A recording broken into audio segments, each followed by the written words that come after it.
Hello, everyone, and welcome to this week's exciting edition of Victory Never Sleeps. This is the first episode. I am coming to you live from lovely Jackson County, Tennessee. Um, so I'm working on my setup a little bit. I know it's echoey in here because we just moved in, but bear with me. Tonight, we have got Goði Stamm joining us for the first 2 hours. He is here to talk to us about checking in on things going on in the Asatru Academy, and then any other insights he has that he would like to share with us, and we'll see where we get. And then Nick and I can kind of finish up with questions and whatever else we might have after that. As always, this is a Q&A program, so if you've got questions, please go ahead and ask those. Also, if you have questions whenever they might come to you, vns@runestone.org, and we'll make sure to answer them on the next program. So thank you. We already have a number of people that are sending those in, which is awesome. You may notice on the program, I'll look off to my right because that's usually where my monitor is. My monitor is underneath right now, so if I'm looking down, that's me looking at the screen. Working on a system here. Anyways, top of the show stuff coming up in a little over just a little over a week. We have Disa Thing at Njordshof. That is the big event of the year for those folks. It is in lovely White Springs, Florida, which is a cool little town in north central Florida. That's a very, very nice place. It's a lovely hof. We'd love to have you guys there. I'm going to be there. I would love to meet you if I haven't already, or, get to talk to you again if it's been a while. So please make your way there if you can. If you're interested, any of our folk builders can get you set up and squared away to attend that. Other top of the show stuff. Nick, how are we looking for paying off Phrasehoff? Looks like we are 35.6% of the way there, which is awesome this far in. $110 from each of our members gets it paid off today. Still owe about $80,550, which, again, all things considering, is a really nice place for us to be sitting. Thank you guys so much for your generosity. A number of you over the past couple of weeks have been donating to a couple of different things we got going on. The folks at Thorshof, their fellowship hall there, heat went out on them in a particular cold snap. So we're working on getting that replaced and squared away. And you guys have been really generous on that. So thank you very much. Also, last year, our lawnmower at Sigerheim out here got stolen. So we've fixed that. We're getting that all squared away, but needing to get a new lawnmower, and this time with the trailer so we can take it to and from until we have a bit more secure spot for it out there is costs us a little bit. You guys have also been really generous on helping us with that. So thank you guys. You guys continue to astound. So one of the things, you guys are super generous. Nick in North Carolina donated $10 to each of the Hofs plus Sigerheim. So that's much, much appreciated. Thank you, Nick. GW Farnsworth, as always, starts off the show $30 towards the heating situation at Thorshof and $20 to this program. So thank you very much. Your generosity is amazing. And Leroy in Michigan donated $50 towards the heat situation at Thorshof. So thank you for that. We appreciate it. That said, it's been a minute since we checked in with you, Rob. How is the Academy going this year?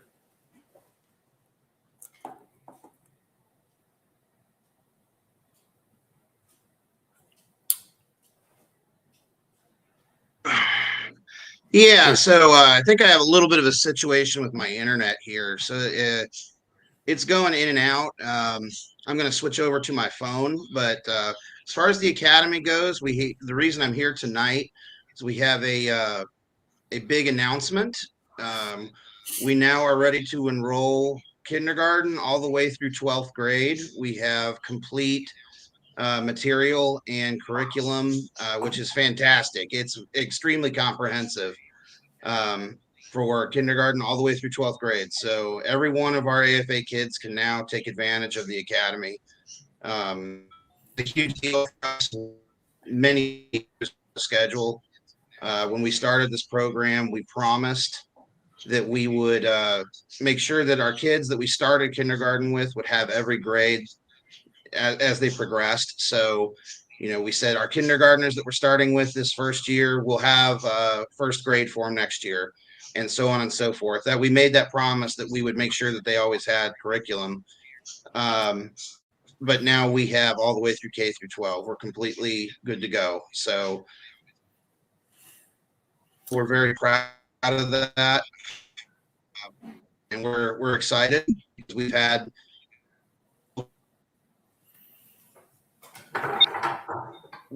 plenty of people reach out and ask about the older grades, the older kids, and we weren't able to accommodate them, and now we are. So we're very proud.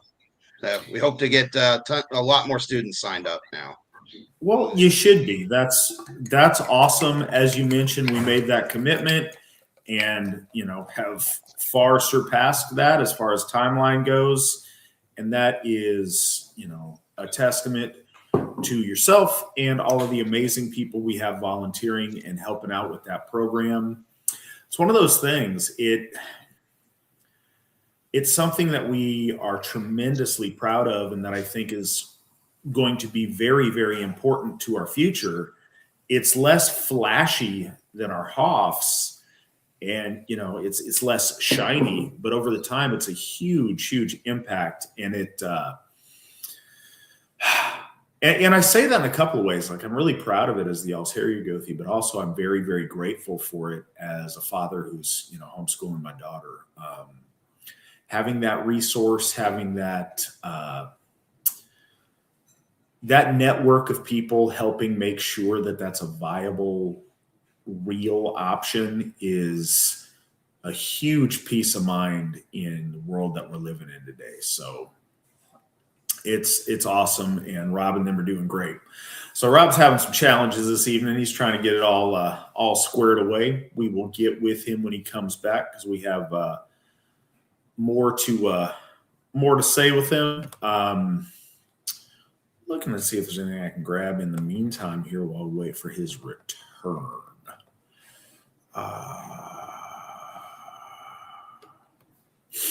So Caleb in Ohio. Hello and good evening. Is there a cultural significance for what ring is worn on what finger in the AFA? I've read that Germans often wear their wedding ring on the right ring finger, whereas it's mostly worn on the left in America. Are Gothar rings worn on a specific finger? What about other rings? Thank you for asking. That would be awesome. I would like to say that there is, but no. Right now it's kind of... So, and I go on this a little bit. People can resize their rings or whatever when they need to, but often we have the rings to a standard size. So I think more often than not, it's what finger the ring that we give you best fits on for the Gothar ring. I know some people can get them resized, but right now I think that's kind of where we're sitting. I know different people, may already have rings for certain fingers or stuff that they're doing. As of now, there is not a significance to which finger on which hand you have different rings in the AFA, but that might be a cool thing to develop at some point. But if there is right now, nobody's telling me about it. Rob has returned to us. If there is right now, nobody's telling me about it. I think I got it figured out. There we go. All right. So,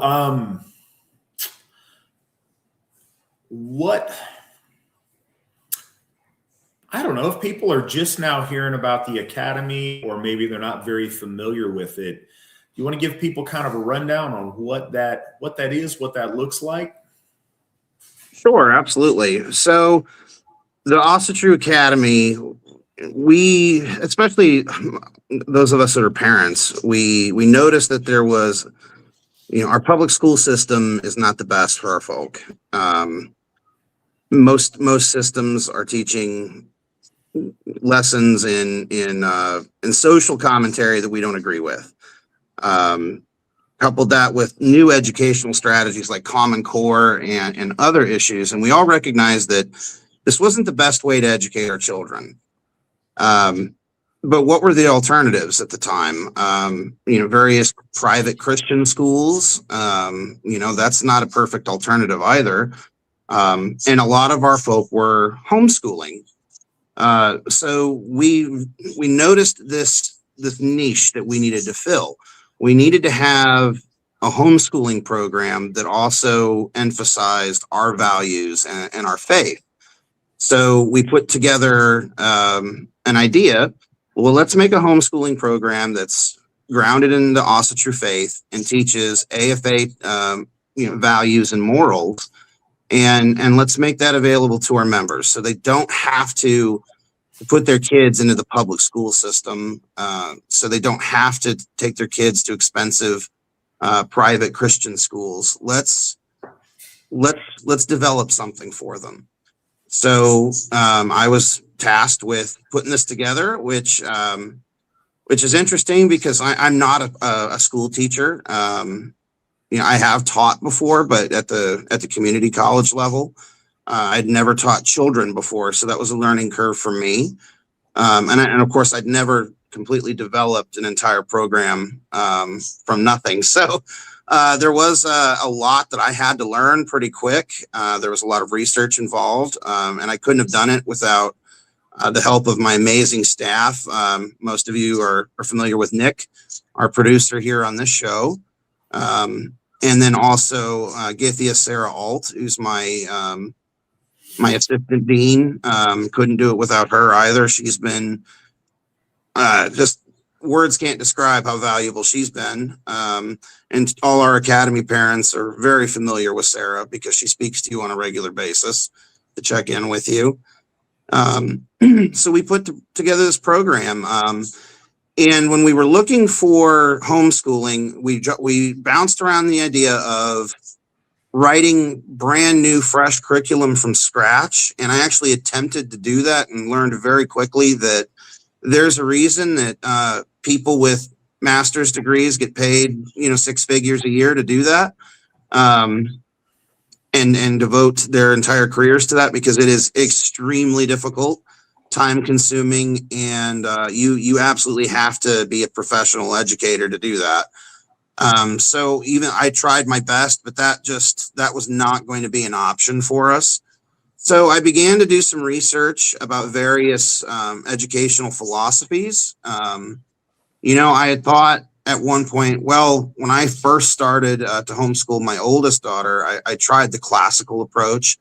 And as a result, my oldest daughter has a very deep love for Greek culture, but that's not something that all our parents, I didn't think, were going to be able to do or even want to do. And I wasn't sure that was the best strategy to go forward to.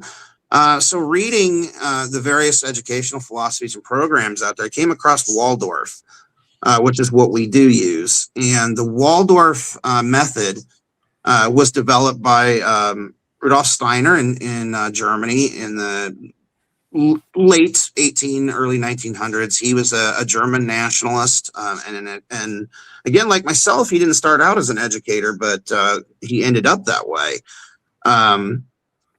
But a very intelligent and educated man who came up with this new educational philosophy that it takes a holistic approach. It grounds our students in everything. Experiences are highly promoted rather than just reading and memorization, experiencing the world and everything in it to gain a broader perspective. And Mr. Steiner really, when he wrote this program and this new philosophy, he really had the Aryan mind, and our Aryan youths as the backbone of that. How we specifically look at the world, how we specifically relate to it, how our minds specifically work. So when I saw this, I went, well, this seems like it's tailor made for our folk. Let's use Waldorf. So luckily at the time we had a member that had been homeschooling in Waldorf who helped us a lot with early materials for the when we first started, and we've kind of picked up and gained more material as we've gone in the Waldorf style. And then most recently we found a comprehensive program. I mean, it's just like if you went to a private Waldorf school. It's so extensive and wonderful what they provide. You don't have to excuse me. I'm losing my voice. I'm just getting over a cold. But it was videos, materials, lesson plans, books, anything and everything you could possibly need is included in this. You literally wouldn't have to get another piece of material at all. It's that comprehensive. And we went ahead and got that to get the very best for our students. And that's what we want for our kids, is the very best. And we provide that as a church to our membership. That's a question I often get when parents reach out, asking about the academy and how to enroll. Is this, well, how much does it cost? Because traditionally in homeschool, they're used to having to go out and make possibly tens of thousands of dollars worth of purchases to gain materials. And we as the church provide that free to our membership. That is a benefit of AFA membership, is this program is 100% free to you. And it's quality, and it's if you were to go out and purchase this on your own and collect all the materials we have collected, it would be tens of thousands of dollars. So it is absolutely a good value. And then on top of the Waldorf material, we've got our own AFA Gothar and folk builders that have contributed religious lessons. So you're getting the very best in our faith and in our theology being taught to your kids at an age appropriate level. And then as the children get older and are able to do more, they'll have actual theology lessons with myself and get the alt, where we'll have a video conference and we'll teach a lesson. So it's almost like you're getting private training in Asatru, and it's by the very best we have to offer. And all our clergy have contributed and will contribute to that. So you're getting not only world-class scholastic educational material, but you're also getting the very best in Asatru, teaching you about your faith and our gods. So you really can't beat the AFA Academy in any way, shape, or form out there for our kids these days. There's a couple of things I wanted to piggyback on that.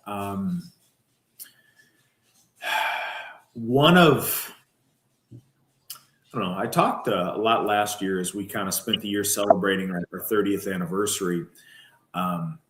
This is the 32nd year that we're little over a month into.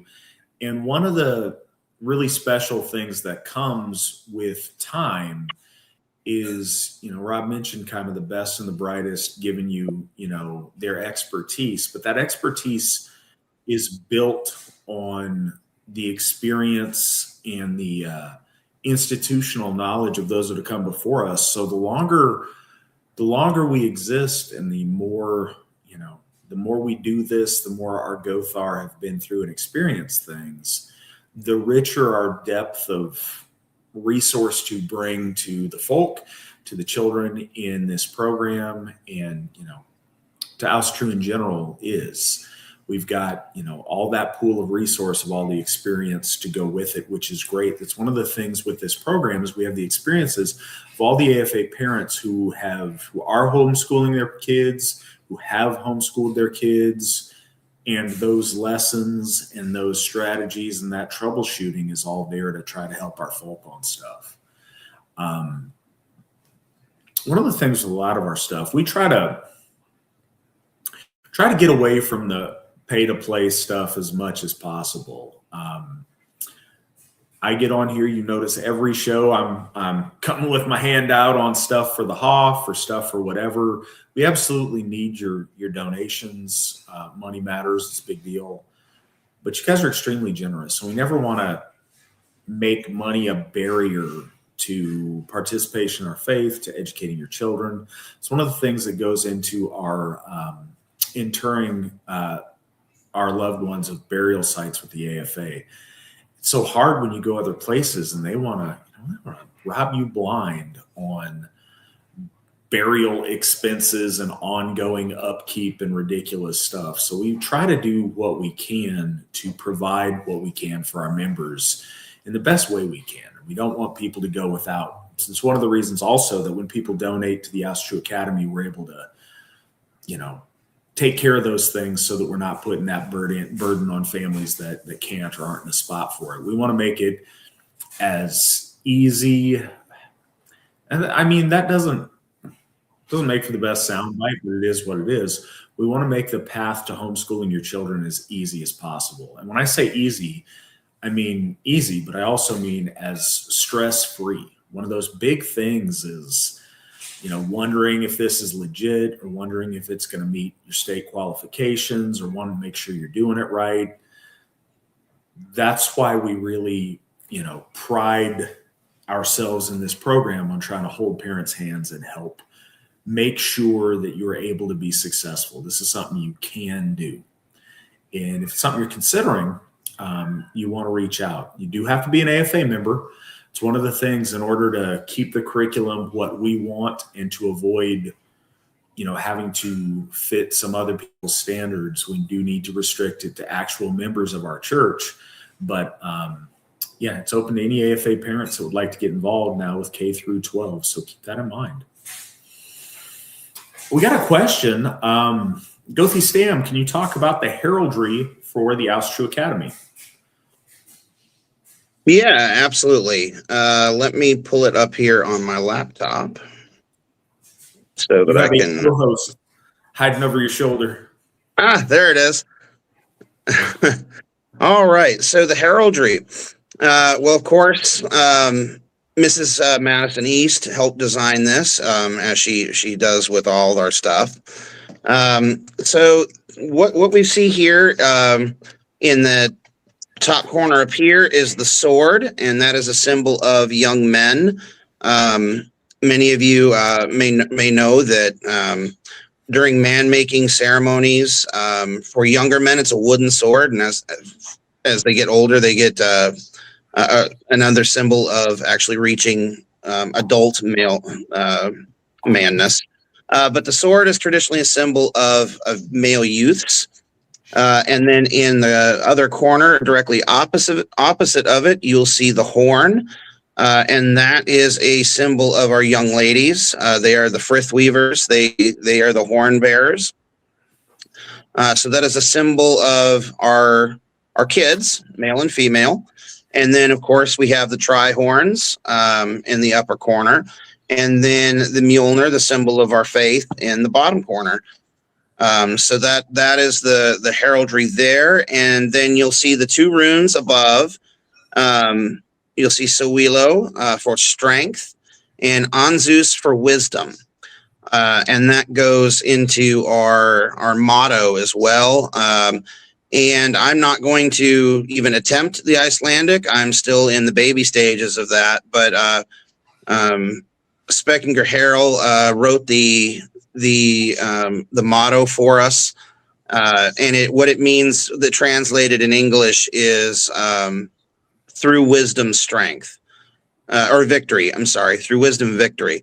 So what that means is that as we gain knowledge, as we learn, as we progress in our studies, we gain our victory.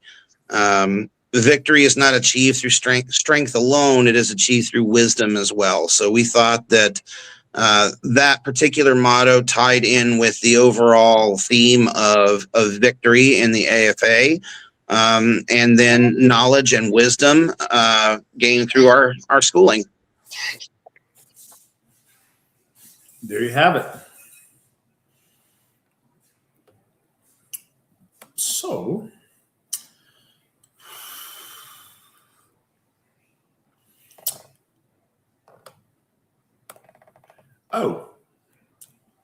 hey, Shannon. Shannon donated $20 to Phrasehoff. Thank you so much for that. Wow, you guys have been, bunch of donations just came in. Thank you guys.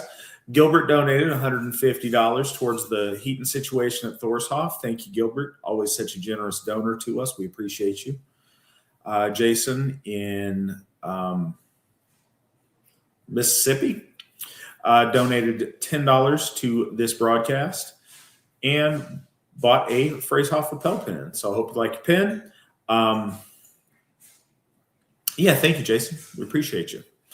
Caleb donated $10 to the Academy and towards Baldur's Steeple. Folks, Baldershoff are the old steeple there had not been maintained the way it needed to be. It had a lot of weather damage, so the top portion got lopped off, and we're working on building something back that's even better. But we're still raising funds for that, so thank you for that. We appreciate it. And Stephen in Japan donated $10 each to the Thorshoff heating situation and towards Phrasehoff. So thank you very much for that, Stephen. We appreciate you. What else do you wish folks knew about the Academy that they might not currently know?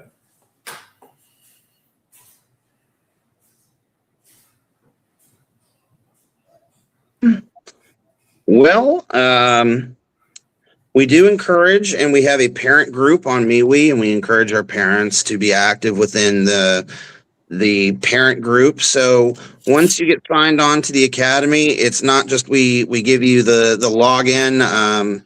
We do use Google Classrooms, which is in keeping with modern educational practice. And then we just disappear from you. Oh no. We stay in contact. We give you as much help as you want.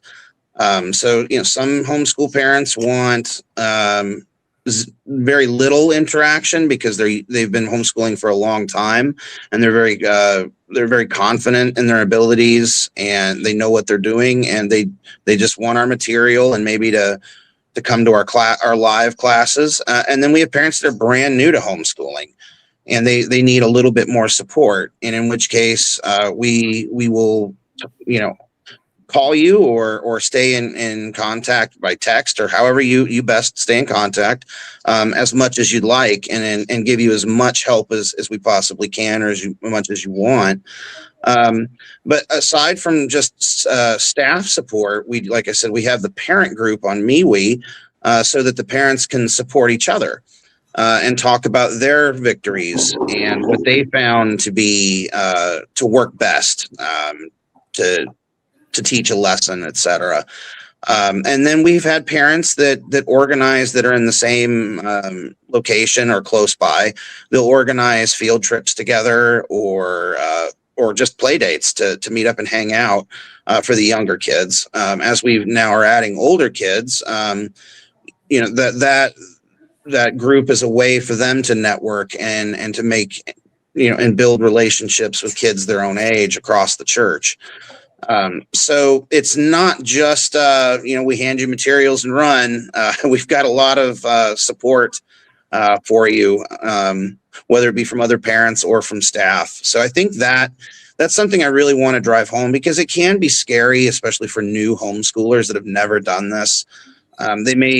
You may worry about, well, how do I teach this? Or how do I teach it all? Luckily, we've got some parents that are very experienced in homeschooling that are right there in that parent group that can help you. We also have Githia Sheila McNailan, who is, as many of you know, she was a professional teacher for many, many years. She's on our staff, and she can absolutely help give you pointers on teaching styles and methods, and to show you that it's not really as daunting as you think.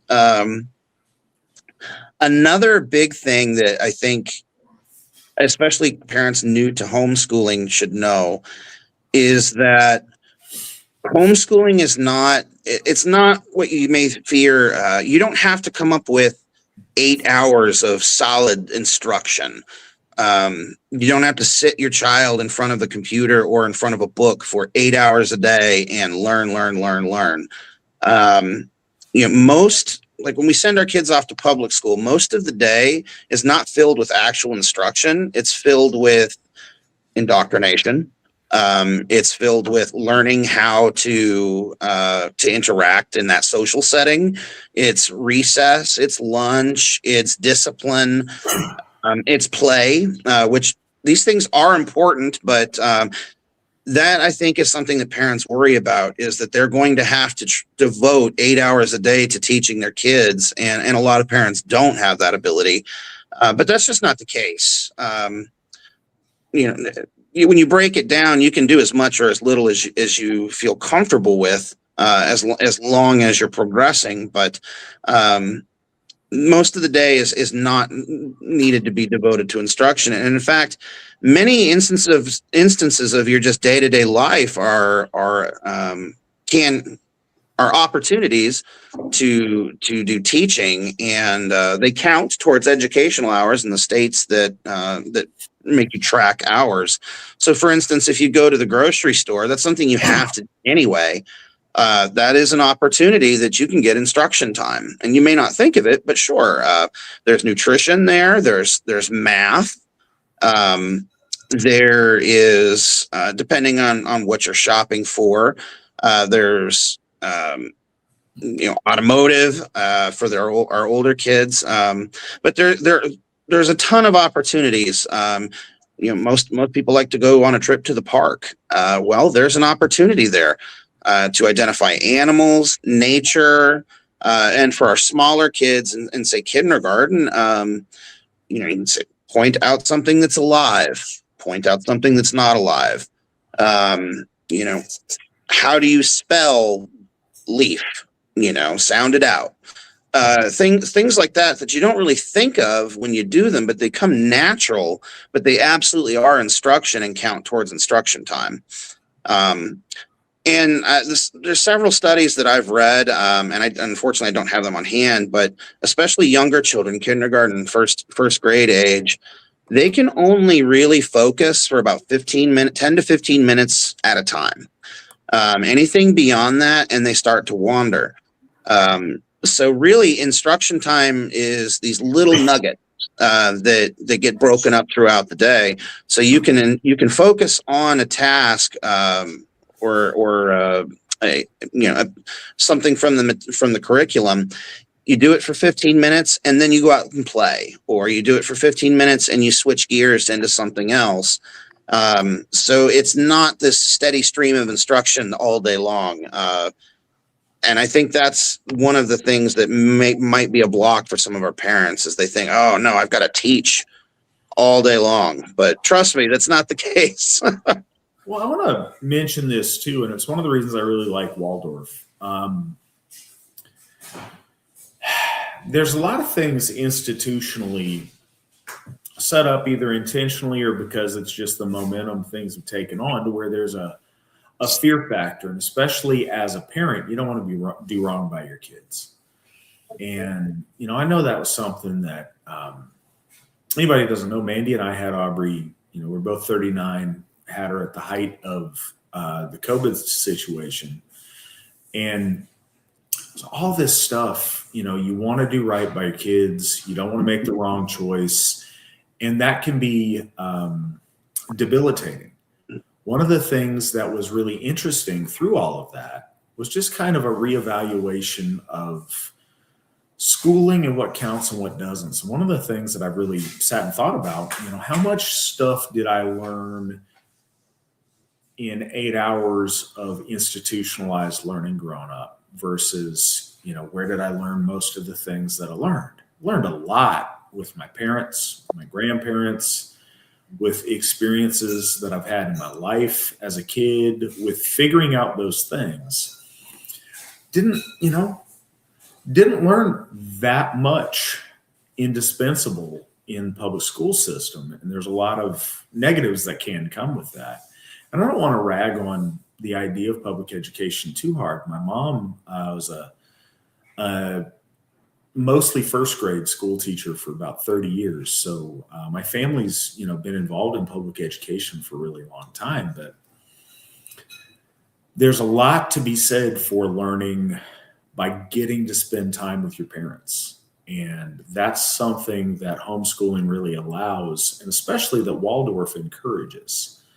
And I think that's a neat thing to take advantage of and to think of it. But also, and I know that, when you get in the higher grades, there's some more specialized things, but don't worry, this is stuff you can do. This is stuff we can do together. And if you want to take, control of your kids' education, if you are in a situation which is increasingly a thing to where people with values counter to ours are indoctrinating your kids during the day, and if you have the availability to homeschool your kids, this is something you can do. This is something we're all in on, really wanting to help you be successful at doing. So, make choices based on what you want and what you believe, and not out of fear that gets put on you by a system. Something else, kind of an unintended consequence of the reaction to COVID was, whereas, when I was growing up, there was a big stigmatized thing about homeschool. Like, oh, what's your kid going to do? They're going to, be strange, and they're going to miss out on all this stuff. And it's this, horrible, scary thing. Then all of a sudden those same people are like, no, keep your kid at home for 2 years. And I think something that they learned during that is like, wow, didn't really have the same effect that I think they thought it might. So it opened, I think it opened a lot of minds to homeschooling, and it also freed up some of the hesitancy that people and that the mainstream had towards homeschooling. So yeah, this is a really, really cool program, and I'm excited about it. And, I'm also excited that I'm not just, trying to sell this to you guys. It's something that I'm very much, doing the like, what is it? Kindergarten 1 schooling with Aubrey right now. And I'm very excited as a father to be taking her through the Asatru Academy as she grows and learns. Looking to see prioritizing questions here. We'll get to random stuff, but I wanted to make sure that we get any Academy specific stuff out of the way if you've got. Okay. Are there options for just the religious material for kids if someone is doing, something different academically? Yes, absolutely. So we do offer the full program, which is the academic and the religious studies. And we also allow, we have a program, religious studies, for our parents that maybe you just aren't able. Maybe you are a single parent and you have to work, or maybe you're 2 parents and both of you have to work, or any number of different scenarios where homeschooling just isn't an option for you.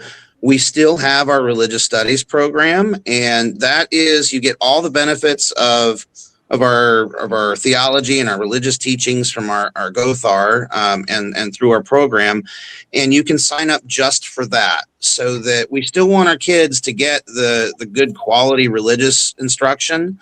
Even if they aren't able to attend the full school, we still want them to get that basic grounding in our faith, and pass on the morals of our church. So yes, absolutely.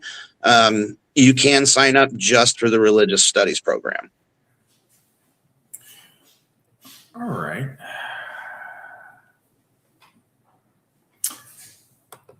So, unrelated, with no segue, what is the Alatyr? Spelled Alatyr. It seems to originally be Slavic in origin and then co-opted later by Christians. Is there anything similar to the Alatyr within other Aryan cultures? Rob, what say you? I'm not going to blow sunshine. I am unfamiliar with the term. I'm unfamiliar with that term. So Matt, well, I yield your superior. I'm well studied on this term, having Googled it as soon as I saw the question arise. No, I think that that's probably new to both of us. I did, in fact, Google it, and what I find is its focus on like being the center of the world. And I will say this.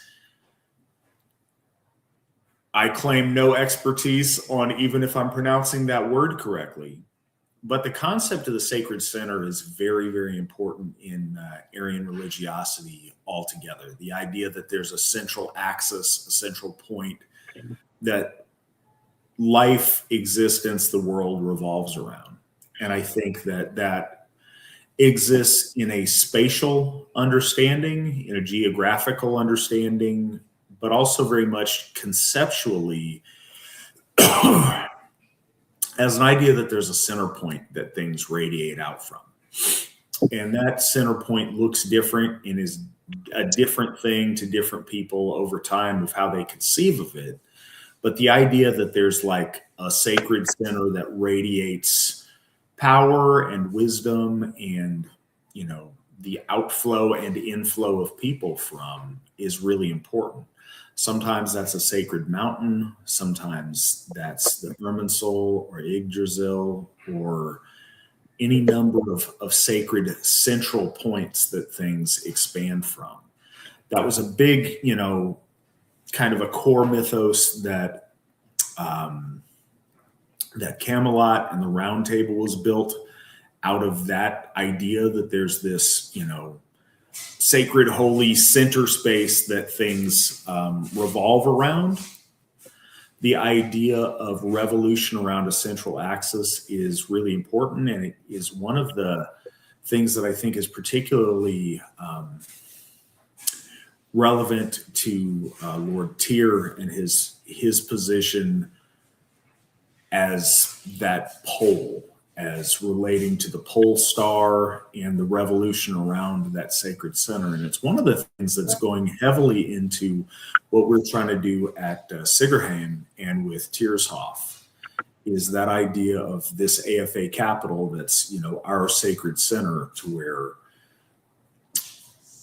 things people come to for learning, for connection with things, and also something that radiates out wisdom and sacrality and power throughout the world from that sacred center. So the idea of the sacred center is extremely important.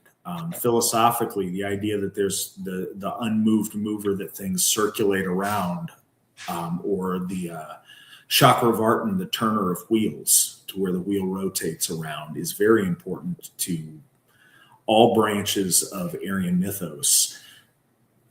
If that connects to the Alatyr, then awesome. If not, then maybe it doesn't, but the rest of it is a legit thing.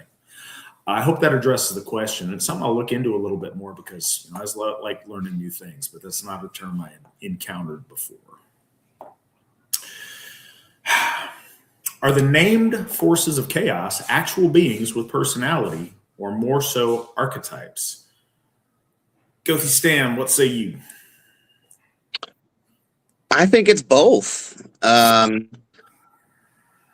know, I do believe there are forces of chaos, and they are real personalities. Just they're forces for good and order in the Aryan world, which are our gods.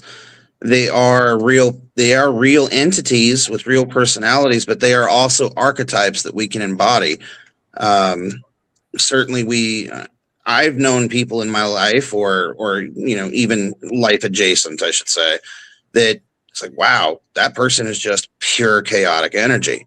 It's like that's their whole reason for being, and to me, that's embodying that archetype.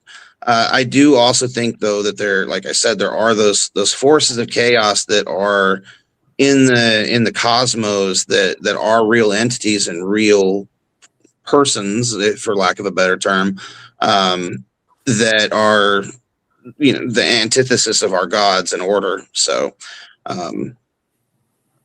yeah, I hope that makes sense. So, yeah, I think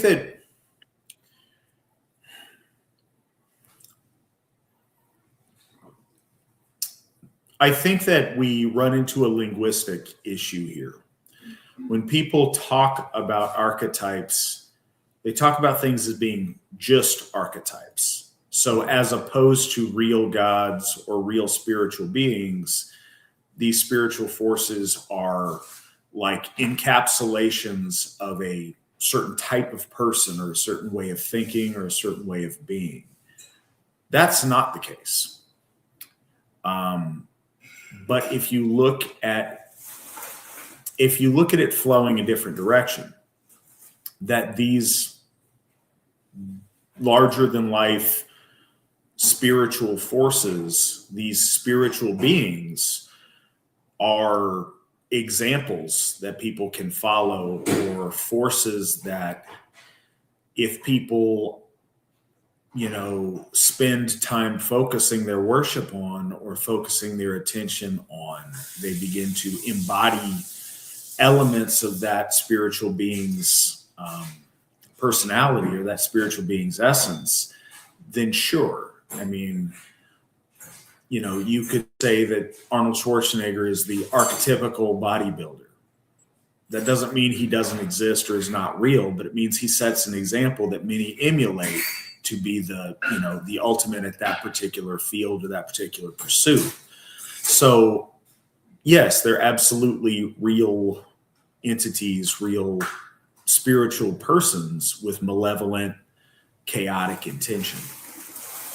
And absolutely, like Rob said, when you find people that spend their time and their focus worshiping and like emulating, or it's funny because, I want to be fair and I would describe it differently if it was directed at one of our gods. But yeah, when you find somebody worshiping Loki, for instance, or Surt, there was this really gross, I want to say silly, but unfortunately very, very damaging thing where people, is called Ásatrú, where people would worship,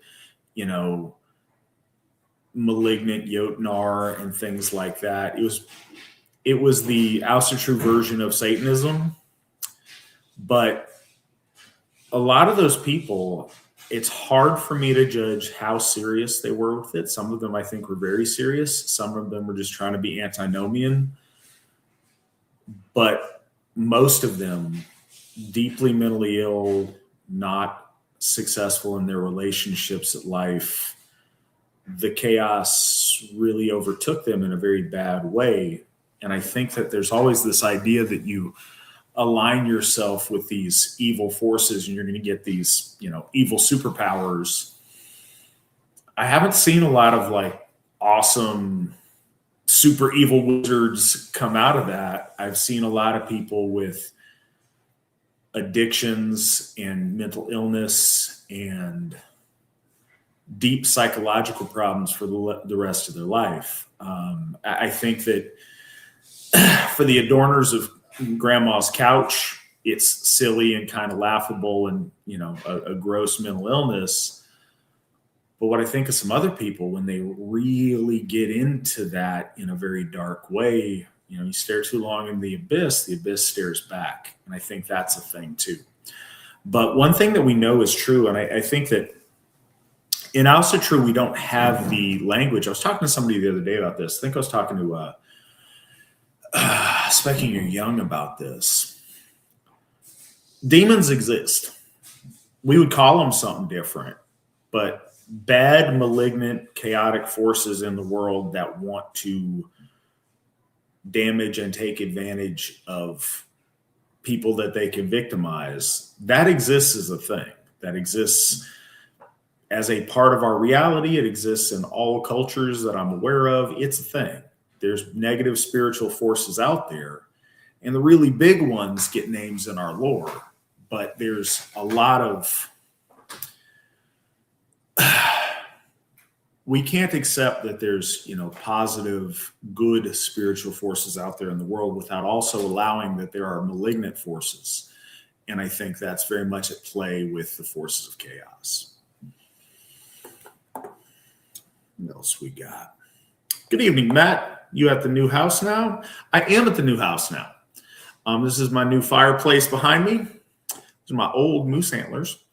But yeah, moved into our new house on Monday. We drove from Reno down here to Jackson County, Tennessee from Thursday until got into the county Sunday evening. So Aubrey did awesome. We drove with a dog and 4 cats and a 5-year-old. All of the creatures did very well on the trip. We had some amazing friends of ours, also AFA members, that helped along the way, that helped load us up, that helped drive the Penske truck here, that met us here and helped us unload. We've had some amazing people helping us out. We're very, very blessed and very fortunate with that. And we are in our lovely new home here. It's really cool. I invite you guys to come visit us, stop by, say hi if you find yourself in Jackson County, Tennessee. But yeah, we're enjoying our new home, and that's why it's a little bit echoey as we're still unpacking everything. And no more carpet ever. We're done with carpet. So also increases the echo, but we're done with carpet. What else we got this evening? Is the top of the steeple at Baldershof going to have a Thor's hammer on the top once it's finished, or the AFA logo, Matt? We'll see. We talked about different ideas for the top of the steeple. You don't want something that's not recognizable. Thor's hammer is always depicted like upside down and hanging because that's how the pendants were. So getting something standing upright is a little bit tricky of it. The other thing is you don't want it to appear like a crucifix that just looks funky.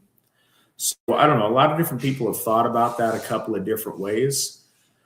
Whatever you put up there, you also don't want to become a sail. So having something completely flat doesn't work. So we've thought about a lot of different ideas. I'm not sure what will end up going up there once it gets constructed all the way, but we have talked about different things over the years. Rob, do you have any inside baseball on what people are thinking about that? No. I think it should be a big fire-breathing dragon that plays Slayer as you pass under, but just joking. No, I don't have any inside baseball. So, sorry. Yeah, I think if it breathed fire, it would be against the conditional use permit. It would violate some Murdoch ordinances, I would assume. But it would be super cool. What else? Is there an episode where Sigerheim build plans are teased?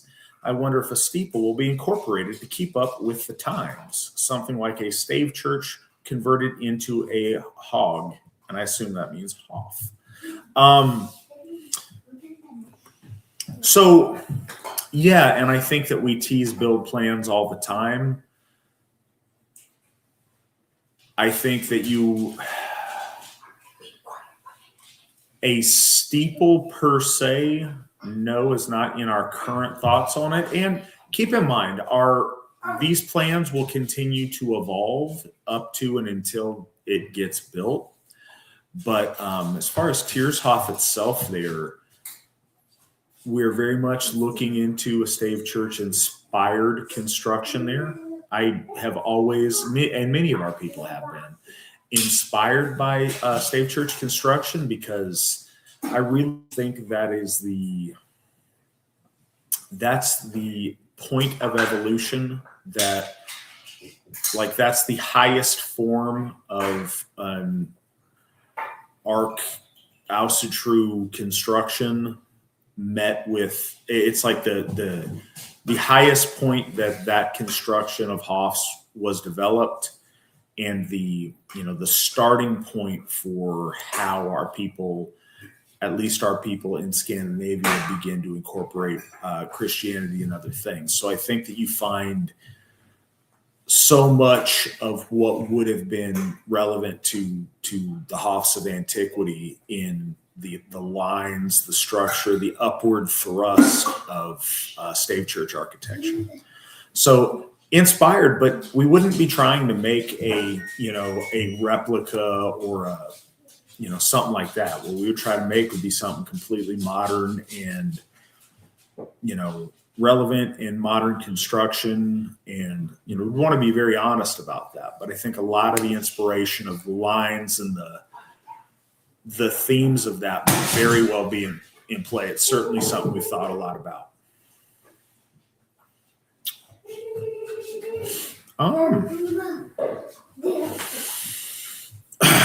Matt, what kind of lessons is Aubrey enjoying the most? So it's pretty light because it's that kindergarten 1 nature stuff.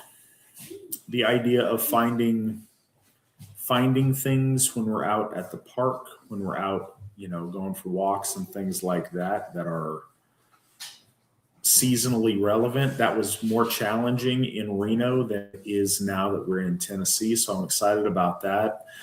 We have a AFA hike moot coming up this weekend, so she'll get to experience some of the this is what wintertime in Tennessee is like. These are some of the leaves. These are some of the critters and some of the stuff. I think she'll get to experience that a lot more. So I'm excited to share that with her coming up.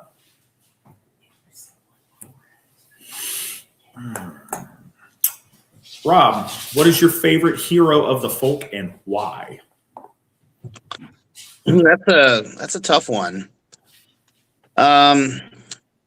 So as a person of German ancestry, naturally, my mind is going to go to Prince Hermann, because without him, I don't know that Germanic culture on the continent would have looked anything like it does now. It would have been Romanized, much like the Gauls were. So I personally, I believe we owe a huge debt of gratitude to Prince Hermann. But I am also, very devoted to Meister von List, and an practicing Armanist.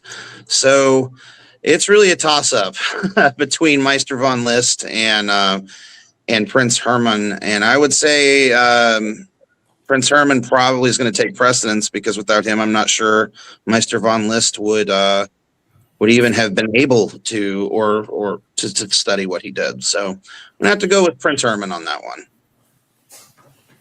Yeah, it's always an interesting one, and I think I don't know. It's funny because I think a lot of those kind of what's your favorite this or that question can be really, really simple, but they also challenge you to actually dive deep and think man, which is my favorite? Let's compare and contrast, and I think that they also have different appeal at different stages in your life, or different things you're going through. I don't know that he's my favorite of our heroes, but one that has always been really, really, I don't know, specifically important to me is King Radbod. And that was, for a couple of reasons there. But I felt really, it was an interesting thing when I came to Asatru, because I didn't come straight from something to Asatru.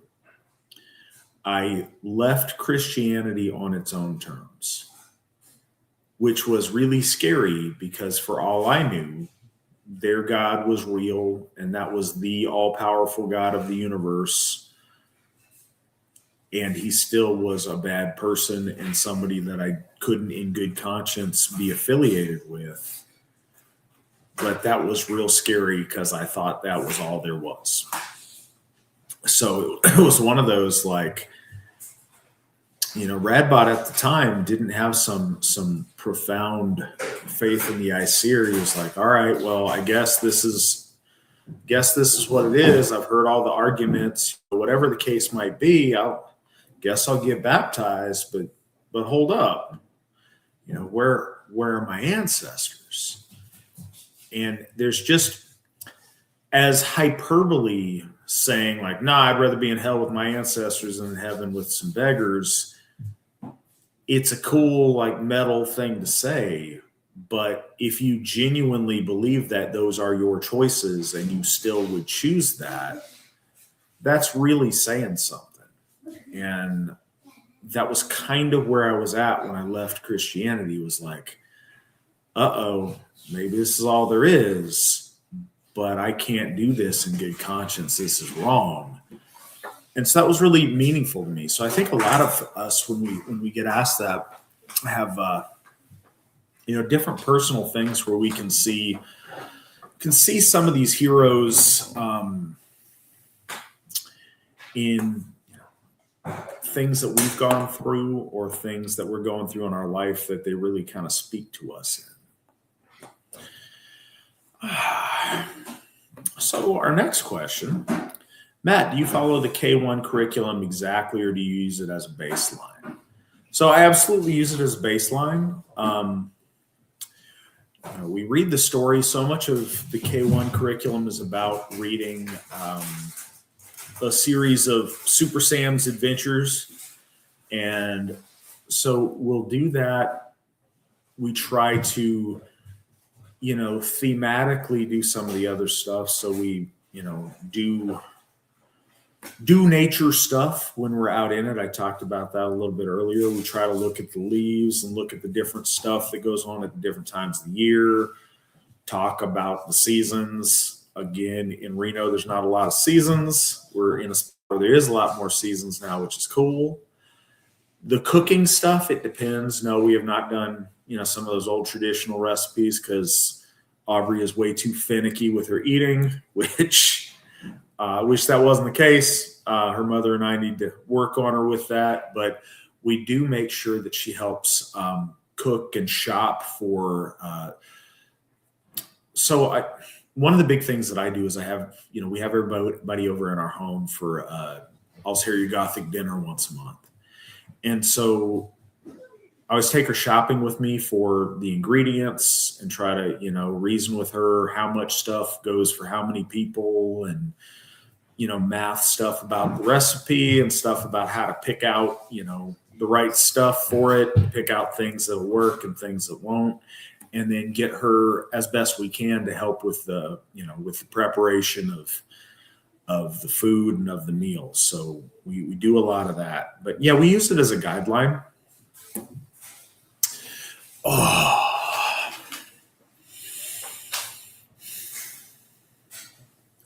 So anybody else have questions tonight, or it's going to be a little bit brief of the show? I know Rob's looking at a brief show anyway, so that's okay. But if you have questions, we'd love to get to them. Rob, do you think anybody has misconceptions about the Academy that you may want to clear up? Not that I've heard specifically. I think some of the earlier misconceptions were that it was more of just a support group or a conglomerate. What's the word I'm looking for? Where several people get together and just share material. A co-op. There we go. Some folks may have thought we were a co-op for a while. Which people do share stuff and ideas, but we definitely aren't a co-op. So I think those are the big misconceptions that were early on, but I think a lot of those have been cleared up. And another big one, and not so much from AFA members, but in the beginning, from outside the church, there was some ideas that, it wasn't going to be a quality program, but it's funny because our detractors actually went through and saw our program and were like, oh, this is our dream program. If only it wasn't the Folkish folks. It's funny that. Yeah. So, no, that was the big one is, in the beginning, they thought some folks might have thought it was a co-op or that it wasn't going to be so comprehensive and quality. And, just through us following through on what we said we were going to do, we've dispelled those myths handily. So I think that's the only thing I can think of, unless there's something specific you were thinking of, Matt. But that's really all I can think of. Yeah, I didn't have anything off the top of my head. I was wondering if there's something that you've encountered. You interact with the parents more directly on that than I typically do. One of those things that I think is interesting for anybody out there watching this, if you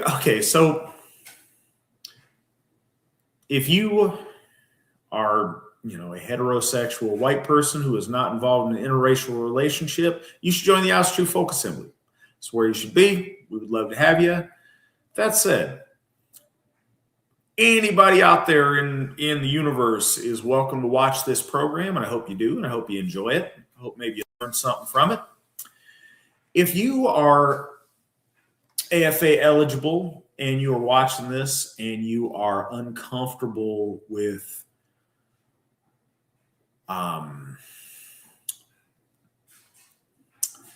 racially specific religion or politically incorrect traditional views of the world, or things that just socially are stigmatized, something that, Rob and I chuckle about, and I think we've earned some of the chuckling because we've been in the trenches on it, but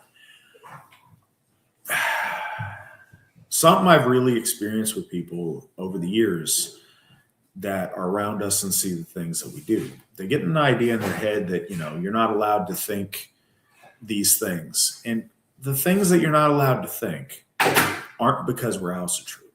They're because we're traditionally minded. And there's things that generally all of your ancestors, I'm getting older now. I was going to say up until your grandfather's generation, but maybe up until your great-grandfather's generation, have pretty much all thought and agreed upon and would be completely normal. It's only very, very recently that things have taken a real dramatic turn in different ways. So these are things that, the vast majority of our ancestors would have found very, very reasonable things. But sometimes a lot of stuff goes together, and it's worth considering that. I knew a woman that used to get together with me on stuff when I first started out, and she had a daughter, and she tended to lean universalist back when there was a lot more crossover with those things. And, she was uncomfortable with the, social or political or whatever views of myself, some of the people that we get together with. She always felt really comfortable having her daughter around us.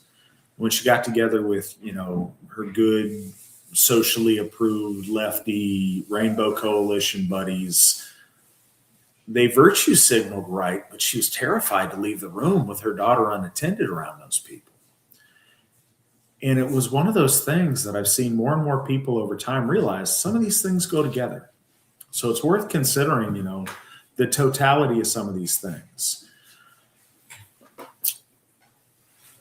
Detractors think, whatever they want about folkish people, but one of the things that goes with our traditional views about gender and about race and about values also is commitment to follow through on our word, is commitment to stick through and look out with what's best for our children, for our families, for our folk in the long run, and to really hold the line and to stand firm on the things that we believe. And that ends up, these things go together and there's a totality. And some of these things, when you notice a point of commonality like that, it's worth considering. Maybe there's something inherent that ties all these things together in a comprehensive worldview. I just think that's worth thinking on for a moment. What else? We got a couple of other things coming through here. Also, 14 Broke, I'm glad that you were inspired by my dinners to start hosting your own. That's my roots. That's how I started with Asatru. That's something that is really near and dear to my heart is, hey, there's nobody doing anything near me. I was up in Alaska, AFA-wise, pretty much all by myself in the area that I was in when I started. There was, some other people I was able to find on like was it meetup.com or like Yahoo groups or something at the time. But inviting people to come over and share a meal at my table, that was really how I started, how I got my feet under me in Asatru. And it's something that I look forward to every month to this day. And it's so important to, to what I do and how this fits into my life. So I'm glad that that's something that you're doing. I wish you a lot of success with that. While we're talking on the Academy, I have been digging in there for the last couple weeks, uploading all of the new program or the new curriculums. And we mentioned a few things tonight that I thought were funny. And we talk about how a lot of the program with Waldorf is about like hands-on, not this boring reading from a book or just listening to some lecture drone on. And sometimes they incorporate things in interesting ways that I thought were a little interesting. In either 10th or 11th grade curriculum, there's a whole science class on embryology, like embryos, baby making. And in part of it, there is even a sculpture lesson where you sculpt an embryo out of clay. So you're really getting hands-on in that regard. There's another one it's a history block on art history art history, you think, you're doing some artsy stuff, but this is technically from the historical perspective, but you're still getting in there. And in one of the lessons, you are using clay again to sculpt one of the old Venus statues, the heavy set ones from way back when, the Bronze Age, or was it maybe even pre-Bronze Age? And then in another lesson in there, you're doing a painting in the art history section, and you're always all kinds of different fun lessons. And I'll tell you, especially once you get into high school, it's going to be so fun for these kids, I think, because there are probably 4 math, science, history, and English options per grade level, and with encouragement to pick one from another grade level if you want. We've got one where technically, at least according to Waldorf, if you complete this lesson block, it's actually the exact lessons that people have to take to pass the certification at zoos to do hands-on animal presentations. So that's part of, I think, the 11th grade veterinary course. There's zoology. There's all kinds of fun stuff in here. And that's just the tip of the iceberg. That's just what you get to look forward to in high school coming up. All of the amazing stuff that we've got in the earlier grades too is, it's really very thorough. And, we've got the baseline down now. That's what I consider it. So we're just going to keep adding on to it for years to come, and it's going to get better and better even. All right, Rob, are the older years in the academy more structured or specific in the curriculum? Yes. So there's going to be more, and this is really when we start keeping transcripts, and that's something I can talk about as well. So yes, the classes are more structured. There's going to be specific live classes with myself and possible other Gothar that are going to teach not only religious lessons, but myself, I'll be teaching some history. And we'll also, like I said, start keeping track with transcripts. So kids that want to go on to college will have those transcripts, and they'll get a diploma from the academy. So yeah, it is a little bit more structured. It's not so much play focused, but it is still experiential. As Nick mentioned, you're not just learning about an embryo, you're crafting one. Some folks learn just from reading a book and memorization. Oddly enough, I'm one of those. I retain things I read very well. But a lot of folks learn better doing it hands-on. They're not going to be able to look at a picture in a textbook and remember the parts of an embryo, but if they make one, they feel it with their hands.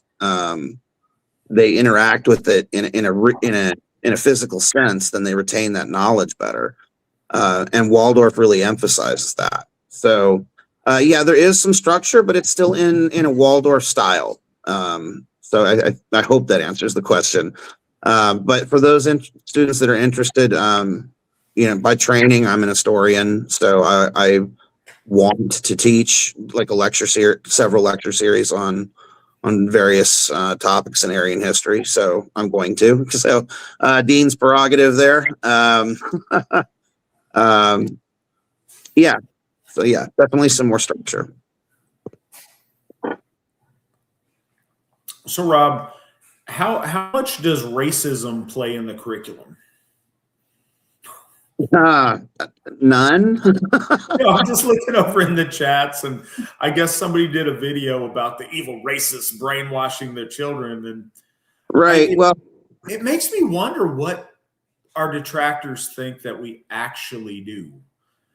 It's humorous, but it's also kind of sad that that's the world they live in. That I think they would be surprised. I think they'd be very surprised. Yeah, exceptionally. And Waldorf, let me be clear. Waldorf, it is huge worldwide. There's private brick and mortar Waldorf schools all over the world. There's, and I visited one, as a matter of fact. I said I was an interested parent, so I went and visited one and looked how they did things. At a brick and mortar Waldorf. They're all over the place, and there's Waldorf universities. It's not this fringe, ultra racist, we're teaching our kids these horrible, evil things. This is a pretty solid, internationally recognized program. You supplemented it with courses on racial hatred and stuff, right? No. So when I teach topics in history, I'm teaching facts. I don't teach, I don't want to word it like in the wrong way. Like, I don't teach self-hatred. I don't teach hatred of anyone. But I think you should take pride in your own people, and there's nothing wrong with that. Of course you should. And we would hope that everybody else does too. Right. But hatred is not taught anywhere. I can look at the Imperial Palace in Japan and say, wow, that's a beautiful building. That's a gorgeous piece of architecture. I can look at Japanese culture and Japanese food. I love Japanese food, and so that's an amazing culture. It's beautiful, and they are certainly proud of their achievements. Just because I can look at a culture and their achievements and say, wow, that's pretty and that's cool, and they have neat history, that doesn't mean that I have to hate my own, and it certainly doesn't take away from mine either, but I can still appreciate another people's accomplishments. So no, we don't teach hatred anywhere. And especially we don't teach hatred of ourselves. And I think that's the big difference between homeschooling, especially in more and more in a public school setting, is we don't teach our kids to hate themselves. Nope. And our kids have a lot to be proud of, and that's good that they have an avenue to take pride in themselves unabashedly. I'm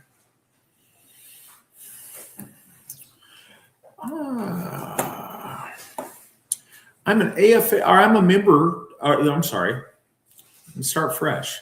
I'm moving to Anchorage in a couple of weeks. I'm not an AFA member yet, but are there events in Alaska? I'd love to join, but Odenshoff isn't practical to travel to. So, disagree. When I lived in Anchorage, I traveled to Northern California once a year to go to AFA events. It can be done, but it is a challenge. One thing about Alaska is you're far away, but that's where I got my start.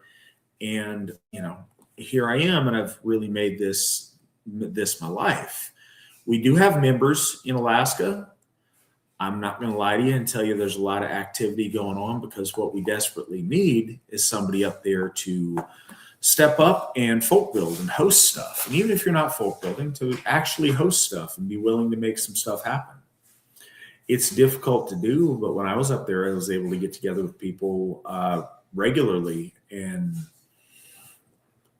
really make something for myself up there that, brought me to where I am today. So it can absolutely be done. I spent the first 33 years of my life in Anchorage. So awesome. I hope that you really like it. And yeah, we have members all around the world. If you want to have stuff in your area, you should join, and you should get people together and make stuff happen. The AFA doesn't, this isn't aimed at you, it's aimed at anybody that wants to see activity. This is how every time you see a successful area where we have a HOF, or where we have a community of AFA members that are meeting regularly, and you see AFA activity, it's not because I sent out missionaries there to go make it happen. That'd be cool, but we don't have those resources right now. It's because, a member decided to step up and say, hey, how about we do something? There are folks in my area? Absolutely there are. You want us to let them know? Sure. And they host something. Maybe it's at their house. Maybe it's at a park. Maybe they go to a bar or a restaurant or a event or whatever they want to do. But there's a lot of stuff to do. It just takes the individual stepping up and saying they want to be part of it. We've got people that would love to help connect you with other AFA members wherever you're at and get those things going. So please, if it's something you're interested in, reach out. We would love to help make that happen. On a personal note, I would love to see more activity in my home of Anchorage, Alaska. I would love to see that happen. That's, like I say, that's my roots. It's where it all started for me, and I would love to see that area flourish. What is the AFA's views when it comes to animal rights and circumcision? Of people, not of animals, when it comes to circumcision, I assume. I hope. So, two separate things. Last one first. Circumcision, unless there's some kind of medical necessity because your kid's junk's mangled somehow, no, that's not good. That is a explicitly Jewish practice. It's something that has, for a variety of, you can go into the history of it, but that's not typically a worldwide thing. It's very much an American thing that has happened. And I think it happens far less lately. But no, that is explicitly the mark of the covenant between the Jewish people and Yahweh. And it's not something that we want our people engaged in. You've got to make the choices that you want for your children, but it's definitely something that we do not encourage and that we're not in support of. Like I said, unless there's some kind of a medical reason that needs to be done, but I don't really know what that reason would be. But animal rights, I think, is interesting. I don't know what all that means. Animals aren't people. We're not the same. In the AFA, we don't believe in equality, but we are absolutely opposed to cruelty. Cruelty to people, cruelty to animals. Cruelty is something that we're very much opposed to. A great many of us are deep animal lovers. I know that I am. I mean, you can see behind me, I hunt. I say that. I haven't hunted in a long time, but I'm glad to hunt when I have the opportunity. But cruelty is completely unacceptable. It's one of the things we do when we screen and we background check members. We look for, some hard nose when it comes to registered sex offenders. But one of the other things we look for is crimes of cruelty, and that includes, cruelty towards women and children, cruelty towards the elderly, but also very specifically cruelty to animals. Cruelty is anathema to what we believe and what we do, and we are very, we're very aware of, and we don't tolerate cruelty towards animals. Rob, do you have anything to add on any of those topics? Not especially. It's unfortunate in the United States specifically that circumcision has become the norm for every American boy. That's something that we consciously can change now that we know better. Don't be mad at your parents. They didn't know any better. That was standard practice at hospitals. And even parents that have had a boy born recently can probably tell you that the hospitals still push that. It's something that we have to consciously, fight against now. Knowing what it means and how it is not medically necessary to mutilate our young men. So unfortunately, many of us, like our parents, didn't know any better. So, we got what we got, but going forward, we can definitely change that. Animal cruelty, I love animals. I know most of us do. But I also love tasty animals too. So I think there has to be that line drawn, as Matt said. There's a difference between hunting for food and sport, and cruelty just for cruelty's sake, and that's where I think the line needs to be drawn. All right. Rob, what you know about CLEP tests? Not a whole lot. I know they pushed that a lot when I was in the military. That was over 20 years ago. So, but I know they pushed that a lot for us when, to get signed up to college and do CLEP tests. And I vaguely remember it from high school. Some of the courses, the higher, like the gifted and talented program courses counted for both college credit and high school credit, but I'm not super familiar with it. I know it's like a test you can take to get college credit. That's about all I know. Now that we have high school kids coming into our program, I'm going to have to get more well versed on it and absolutely, be able to have some knowledge if our kids ask about it and want to take advantage of it. I'm not sure if all colleges recognize it or not, but it's something that I'll definitely investigate more deeply. Yeah. So he goes on to say CLEP/AP tests. So that's what I'm familiar with, is advanced placement tests. In my high school, you had your standard courses, you had honors, and then a step above that is you had advanced placement. And that was, I don't know if it was 11th and 12th grade courses for everyone, or if that's just when I got involved in it. I remember I took like AP US government, AP history, a couple of different AP histories, and like AP English. And that was a really cool thing. And it was cool in a couple of ways. The test to where you could get college, I didn't use any of it, but it was cool that you could get college credit for it. But it also was taught at a little bit higher level and was that's something that I'm a big fan of. Deviating from the homeschool thing for a sec. One of the things, if you're going to be in public school, that I think is really nice if you're able to and you have a kid that is interested, is to keep them stimulated and keep them interested. It's really unfortunate when you have very high functioning kids that are, forced by circumstance to be in a class with either kids that just aren't that high functioning or kids that are outright disruptive and a problem.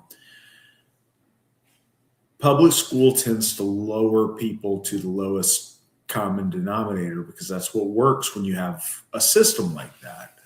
But when you have the option to put your kids in honors programs or in advanced placement programs, I found those to be those are the things that I look back when I'm like, man, what did I actually get out of public education that was good? those classes I look back on and like, man, I remember learning this there. Man, that was a really good experience. So those are things that I do look back on fondly in public education.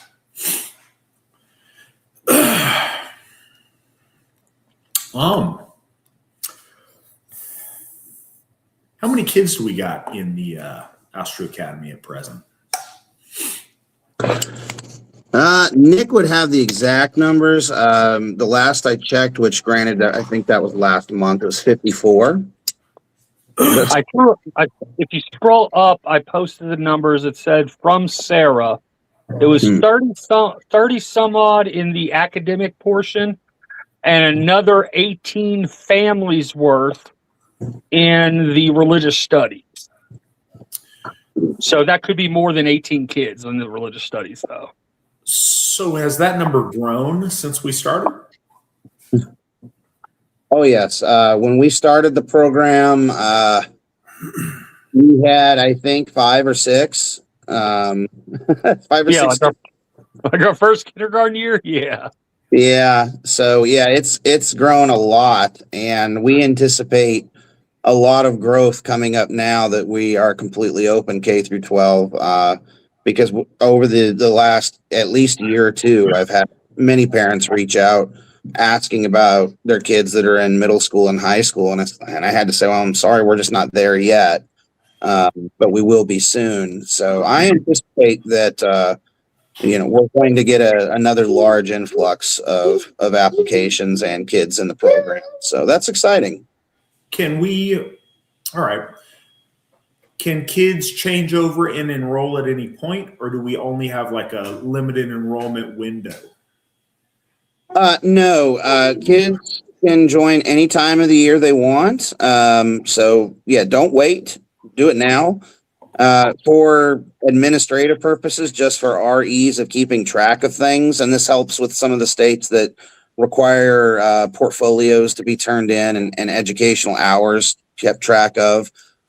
We like I said, for administrative purposes, our academic year, it runs from the September 1st through June, but that really doesn't mean anything for you parents or students because it's an ongoing process. We don't stick hard to those dates.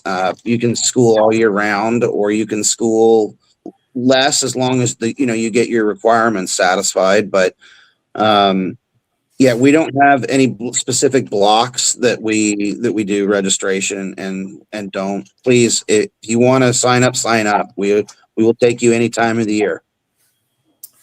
Excellent.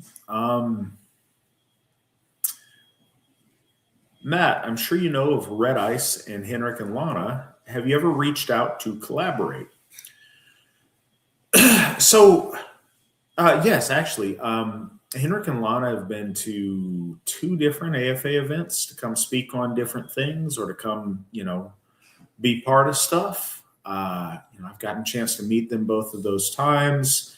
Lovely people. I really, really like them. I think they're fantastic. I love their family. I was on Lana. She used to have her own program. Like, what was it? Radio 314, I think. I was on that with her years 2016, I think. A decade ago now. I'm getting old. I've been on Red Ice a couple of times for like Yule specials where I popped in and said hi to people. But, I'm very open to that if there's something we can, collaborate on or do whatever. I think they're really great people. And, like I said, communication with them, a number of our members are friends of theirs, and, they've been lovely to me each time I've gotten a chance to meet them. So,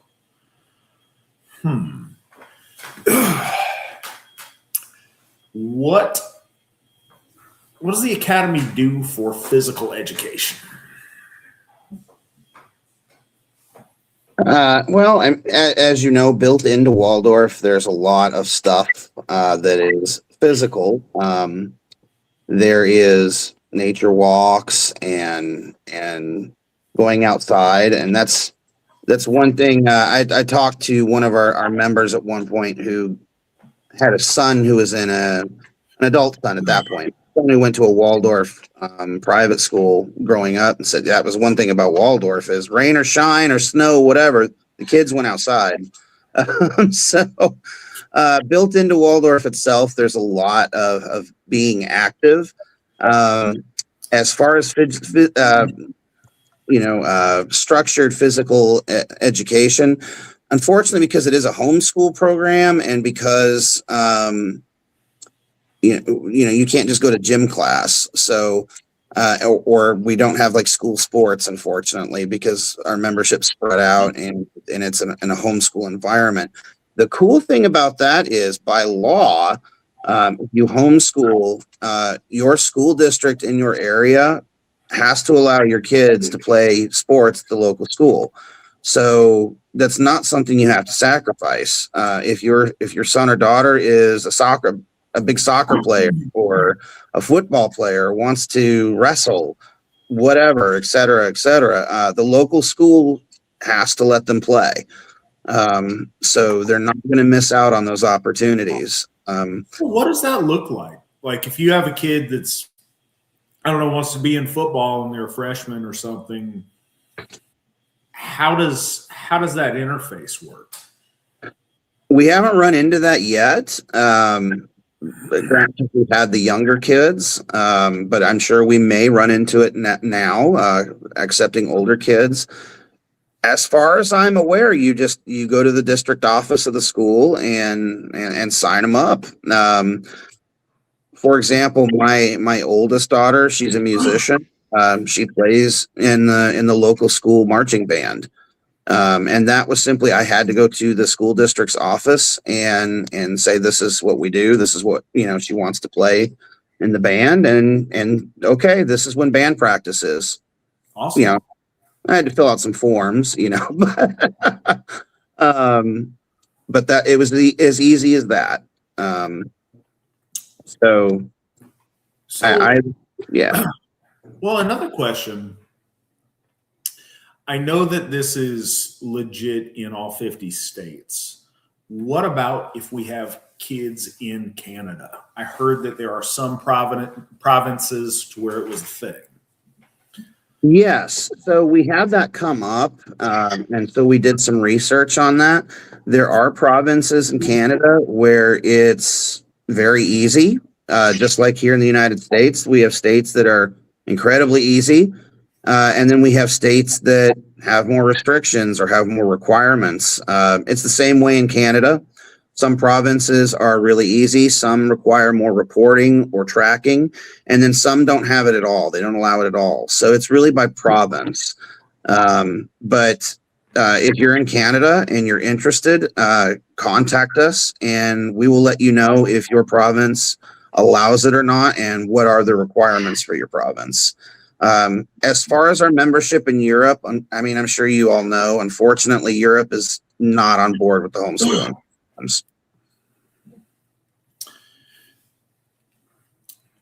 So that's cool because I think people do understand that, but I think people also assume that Canada. I think that some of us in the United States assume that all of Canada is as far left as you can possibly be and is very anti-homeschooling. It's refreshing to know that some provinces do allow that. I think that's something that a lot of people maybe haven't considered.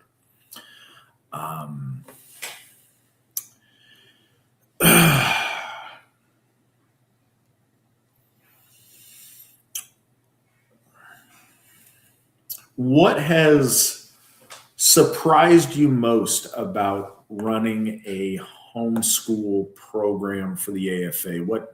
What has been the most unexpected for you? That's a good question. There's so much that I've learned over the last couple of years. Like I said, when I got into this, I'd had some, I have a background in education, but I'd only taught at the adult level, and then my own higher education. So everything I've had to learn fresh. So everything has been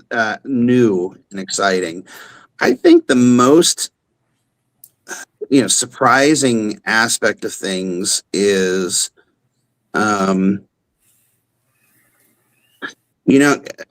just like you talked a little bit on earlier, you touched on earlier, is that most people, when they hear homeschool, they think, oh, how are they going to socialize? How are they going to get socialized? But into the homeschool community and culture and talking to parents and really seeing things from a homeschool perspective it's probably better how our homeschool kids get socialized rather than how they get socialized in public school. And that really was surprising to me, because, I fondly remember my high school days, but not everybody does.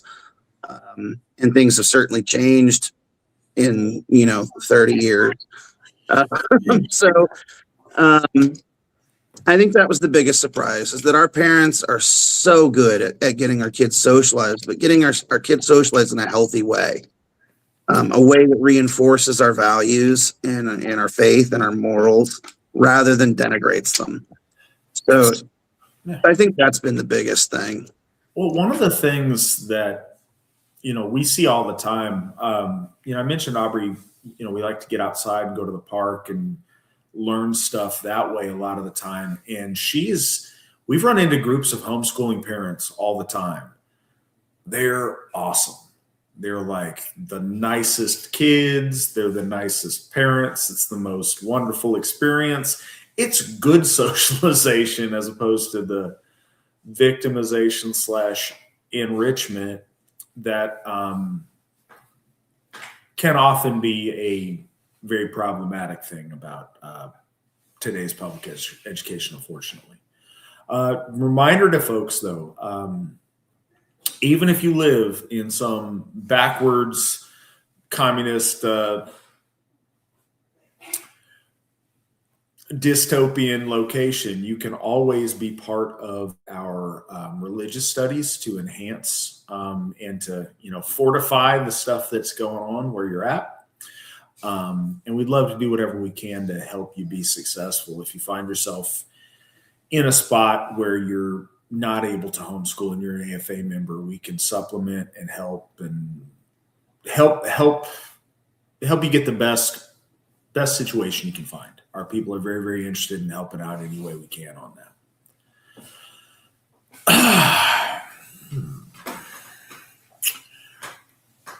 Rob, what was your first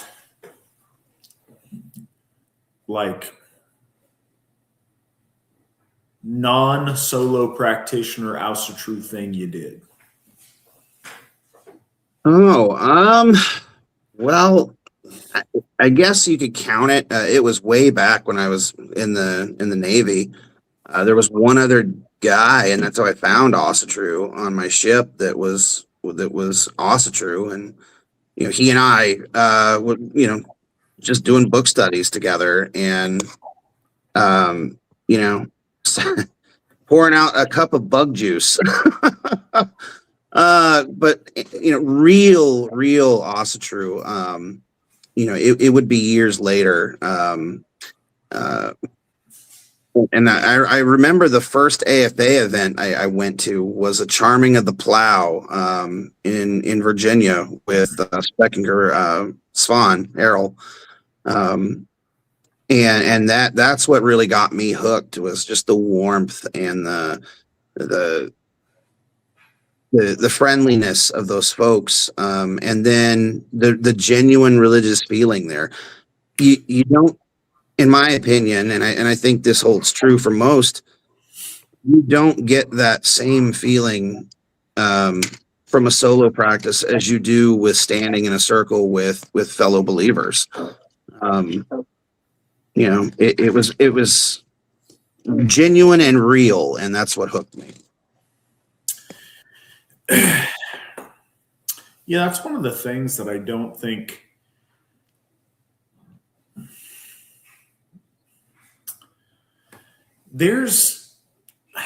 words only do so much.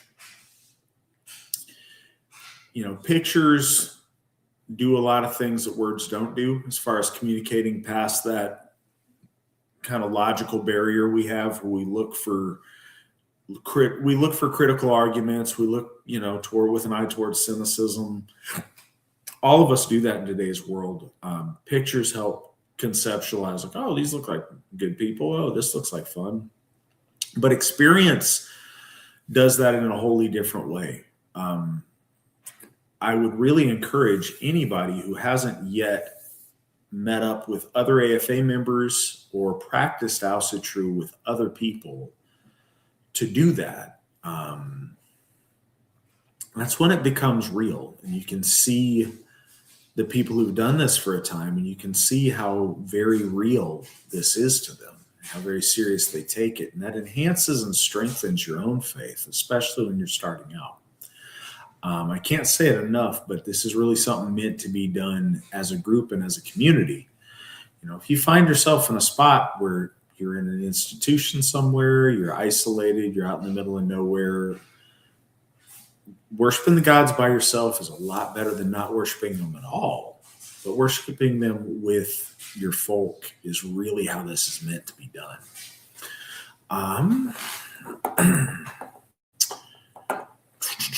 Similar to how Jews have their own language, Hebrew/Yiddish, Muslims have Arabic and Farsi, and Christians have Latin and Greek. Does the AFA use Germanic, Icelandic, or other Scandinavian language, as I see your title name? So I think that does is ambitious. Do I want us to, and am I trying to get us to? Yes. The exact same comparison you're making, yeah, I want that to be Old Norse, and Icelandic is mutually intelligible to Old Norse. We do that for a number of reasons. We do it because it keeps things congruent as opposed to a hodgepodge of random European languages. It becomes unified in one language and one middle, least linguistic framework to conceptualize the things. Also, that's where the majority of our lore comes from. That is its original language, and it helps us relate to that and understand it in a deeper way. And it also, that's the names and the conception that this has come down to us in the most successful way. That's the presentation of this that was, that was there when the Allfather interacted with our founder, Steve McNallen, and set him on his course to found the Asatru Folk Assembly and bring us where we are. And so in the same sense that, so you mentioned, and you can be a Muslim and not speak Arabic or not speak Farsi, and that's fine. But I think speaking Arabic enhances your participation in some of that.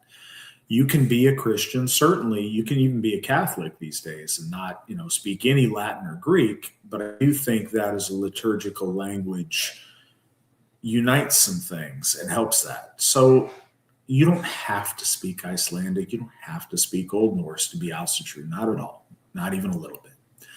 But it's cool if you do and you learn in a different way. And, I've learned, and I say this, I'm trying. I've been trying since, I've tried off and on, but this time it's really stuck and I've worked hard towards it. But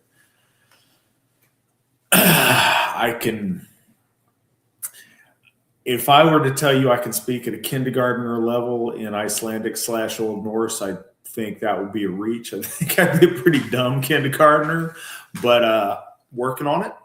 And the more that I do, though, the more that I notice things when I read the lore, the more that words and phrases jump out at me and that it helps my conceptualization stuff. So aside from just being cool, which I think it is, and a unifying thing, which I think it is, it also helps me appreciate the lore in a different way.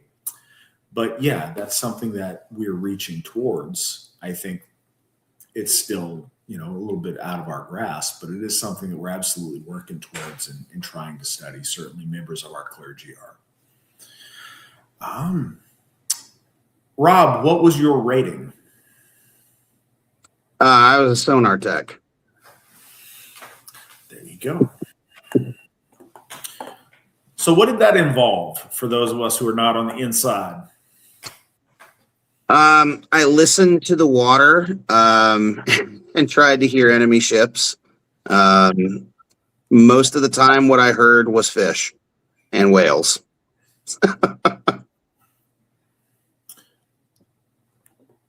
That sounds kind of cool. That sounds really interesting from a distance. Yeah, and it can also be mind-numbingly boring. But He didn't speak whale. yeah, there's a really funny movie. I think it was the late '90s. It's called Down Periscope, and they actually had and it was a submarine movie. It was a comedy, and the sonar tech on board there spoke whale. And it was hilarious. That's awesome. All right. Well, are there any closing thoughts you'd like to leave people with about the Academy, about Asatru, about Rob's stuff? I'm just looking at the chat, and yeah, Monk. Yeah, we used to clean the toilets too. The bug juice. I think that's probably something that has stood the test of time in the Navy. No, as far as the Academy goes, we're very proud of this program. We've worked really hard on it, all the staff. We're very excited to present it to y'all, and we want you to take advantage of it. It's of such an outstanding program, and we really want all of our families to take advantage, whether that be the religious studies part or the full academic program. You can benefit somehow. So please do reach out and get in touch with us. We're very happy to help you get started. And as far as the languages go, that's something that we're still looking at, is language instruction. We've got several options, but unfortunately they're not super cheap. So that may be something that we have to, have the parents help with on that, but we're trying to get around that. And we're trying to find a way to get around that. But we do want to offer foreign language in our program. So that's something to look forward to. And also, we do add new material all the time. Just because we, quote unquote, are done and we have complete and comprehensive curriculum K through 12, we are going to keep adding new stuff. You're never done. We want to keep improving. We want to make it, I don't want to say perfect, because I'm not sure that's really a possibility, but as perfect as we can get. And that means continually improving. And that's something we're dedicated to. Yeah, I can't say enough how much we all appreciate you and the other volunteers at the Academy. Anyone who's been around for a long time, involved in Asatru, involved in the AFA, has known that we have wanted and known that we needed a homeschool program for decades. And figuring that out and being able to have the people in place to make that happen has been elusive. And, you mentioned at the top of the show, getting you guys in there and like, all right, well, what we can do is we can get this first class students, which is like 4 years ago, and we can stick with them one grade at a time to where this kindergarten class can make it all the way through. And in just a few short years, having an entire K through 12 curriculum and a staff that's helping and learning and contributing so much to it is such a huge achievement. And those of us who have seen this for decades are able to appreciate that. Some of the new people, and this is bittersweet, assume it must have always been that way, because of course we should have Asatru, a homeschool. Like, why wouldn't we? And that in itself is a testament to like, no, we're achieving some of the things that we've really set out to do. So you guys are great. Thank you for all the work that you guys are doing. Thank you for joining us on the program tonight. We appreciate you. Thanks for having me. I appreciate it. Well, we look forward to having you back on. We're always curious how our students are doing there, and we're curious about other various Rob things. Yeah. Right. Well, good deal, guys. So we're going to call it a night. Next week, I will be joined again by Speckinger Svan Harrell to talk about part 3 of the Gylfaginning, which Svan and I nerd out on and we're very excited about. Like I said, I think it's a very important piece and something we're very excited to present to you guys. So we will see y'all next week. Till then, hail the Aesir, hail the folk, hail the AFA, and remember, victory never sleeps.